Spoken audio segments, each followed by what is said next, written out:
மகிந்தவின் தோல்விக்கு என்ன காரணம்? கோத்தபாயவின் புதிய கண்டுபிடிப்பு.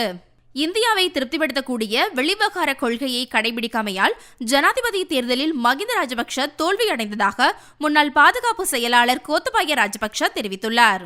கொழும்பு ஊடகம் ஒன்றுக்கு வழங்கிய நேர்காணலில் இந்த விடயத்தை கோத்தபாய குறிப்பிட்டுள்ளார். வெளிவிவகார கொள்கைகளில் துரதிருஷ்டவசமாக இந்தியாவை எம்மால் திருப்திப்படுத்த முடியவில்லை. இலங்கையில் சீனாவின் ஆதிக்கம் குறித்து இந்தியா அச்சம் கொண்டிருந்தது.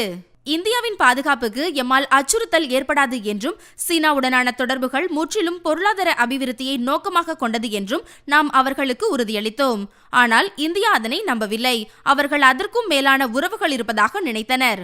புலனாய்வு பின்னணியில் இருந்து வந்தவரான இந்தியாவின் தேசிய பாதுகாப்பு ஆலோசகர் அஜித் டோவல் முற்றிலுமாக சீனாவின் மீதே கவனம் செலுத்தி வந்தவர். இந்தியாவின் தேசிய பாதுகாப்பு ஆலோசகர் 2 தடவைகள் சந்தித்தேன். அந்த இந்த சந்தர்ப்பங்களின் போதும் அவர் சீனாவின் தலையீடுகள் தொடர்பான கவலைகளை வெளிப்படுத்தினார். கொழும்பு துறைமுக நகர திட்டத்தை இடைநிறுத்துமாறும் சீனாவின் முதலீட்டு திட்டங்களுக்கு எல்லை போடுமாறும் என்னிடம் வலியுறுத்தினார்.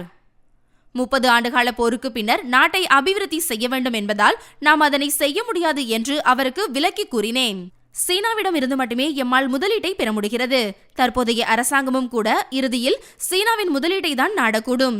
துறைமுக நகர திட்டமும் தொடங்கப்படக்கூடும். அப்போது இந்த விவகாரத்தை இந்தியா மீண்டும் எழுப்பும் என்று நான் உறுதியாக கூறுகிறேன். இந்தியாவுடனான பிரச்சனைகளை நாம் உணரவில்லை என்பதல்ல, இது எமது நலன்களுடன் முரண்படுகிறது என கோத்தபாய மேலும் தெரிவித்துள்ளார்.